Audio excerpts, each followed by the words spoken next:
Everyone is talking about Kristen Noem. Every channel, every headline, but here's what they're not telling you. Kristen Noem is not running this operation. She's not the mastermind. She's not even calling the shots. There's one person in the White House who designed this nightmare from the beginning. One person whose fingerprints are on every cruel immigration policy of the last 8 years. One person who just hours after Alex Pretty was gunned down in the streets of Minneapolis went on Twitter and called him a decorated VA nurse with zero criminal record, a would-be assassin. And now the White House is running from him. His name is Stephen Miller, and today we are going to expose him. Let me tell you who Stephen Miller really is.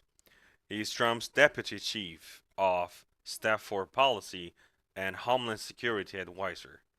But those titles don't tell you anything. Here's what matters. Stephen Miller is, according to The Atlantic, the main architect and enforcer of Trump's signature policies. Not just immigration, everything. Foreign policy, trade, law enforcement in our streets. The CBC called him ISIS dialogue in chief. The Southern Poverty Law Center, and this is important, has Stephen Miller on their official list, extremists. Let me say that again. A man on an extremist watch list is running immigration policy for the United States of America. And this isn't new. During Trump's first term, Miller was the architect of the Muslim ban, family separation, where they ripped children, babies, from their arms. The attempt of the end DACA, reducing refugee admissions to the lowest level in decades. You know what his own uncle said about him?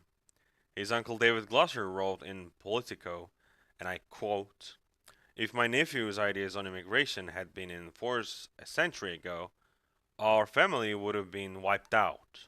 Miller's own family escaped the Holocaust. They were Jewish refugees fleeing persecution. And now Miller is building the machine that terrorizes immigrant families today. And you all see it. One of you wrote, Stephen Miller is the architect and should be first on your list who needs to be gone.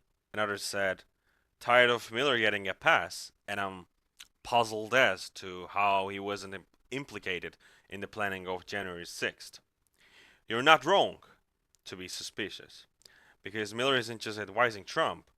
According to NPR, he is the policy. Quote, there's not a real difference between public and private, Stephen Miller, in the intensity of these convictions. Now let's talk about what Miller did on Saturday. Alex Pretty, 37 years old, ICU nurse at the VA hospital in Minneapolis, zero criminal record, legal gun owner with a permit. Video shows him directing a traffic, filming agents on his phone. A woman gets shoved by federal agents. Pretty goes to help her. They tackle him, pepper spray him, pin him down. And then they shoot him multiple times while he's on the ground. This is all on video. Multiple angles, clear as day. And what did Stephen Miller do?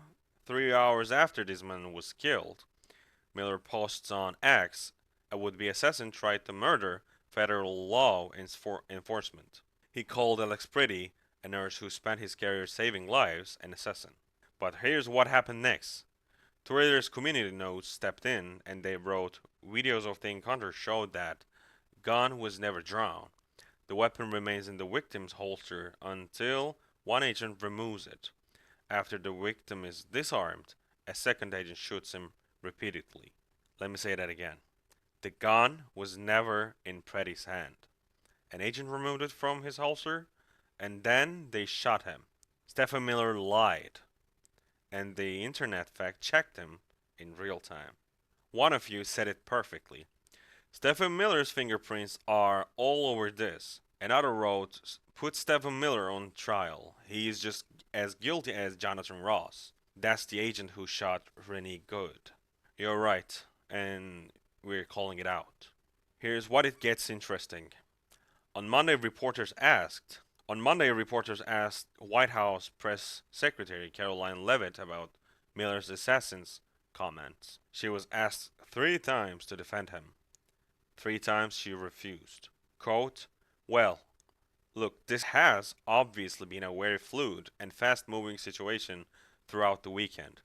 As for President Trump, whom I speak for, he has said that he wants to let the investigation continue and let the facts lead. Let me do a translation for you. We are not backing Miller on this.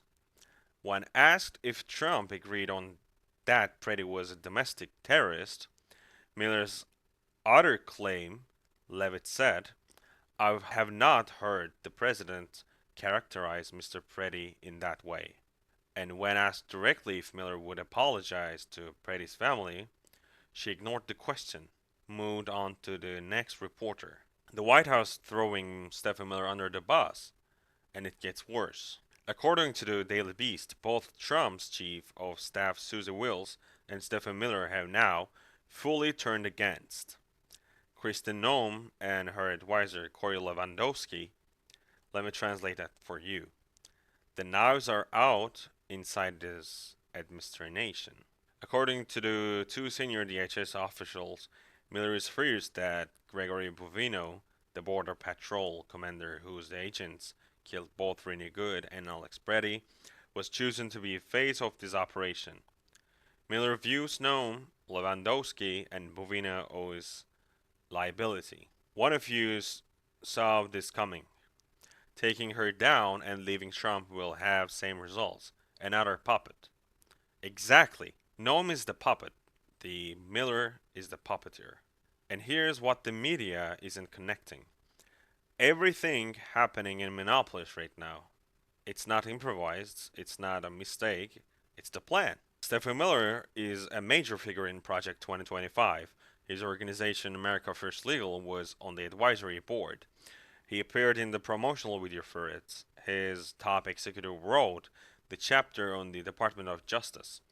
Project 2025 calls for mass deportation raids in neighborhoods and workplaces, detention camps near the border using the National Guard from the raid states, immigration enforcement, and eliminating restrictions on ICE operating in schools, hospitals, and churches. In 2023, Miller told Charlie Kirk that this deportation operation would rival, and I'm quoting him, building the Panama Canal. The Lincoln Project's Rick Wilson put it bluntly. Stephen Miller is the architect of a murder machine. The transition from deporting criminals to executing citizens in the street isn't a slip up. It's the graduation ceremony Miller wants the blood of Americans spilled because his power flows from the fear those crimson splashes create. And this regime is becoming more and more like Nazis in their actions and behavior. So where does this leave us? 142 House Democrats have now signed on the impeach Kristi Noem. That's 2/3 of the caucus. The Washington Post reports they are launching a formal investigation as early as next week. But here's what I need you to understand. Impeaching Noem is necessary, but it's not sufficient. They need to panic, they need all to be impeached and then prosecuted for all the grifts and the murders of all they have killed. Miller needs to be gone today. Stephen Miller is not a cabinet member. He can't be impeached in traditional sense, but he can be subpoenaed and he can be hauled before Congress. He can be forced to answer questions under oath.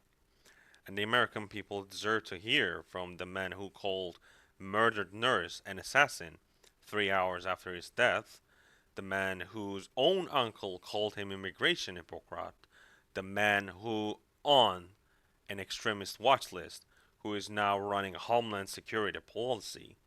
Stephen Miller has been protected long enough, and it's time to expose the mastermind.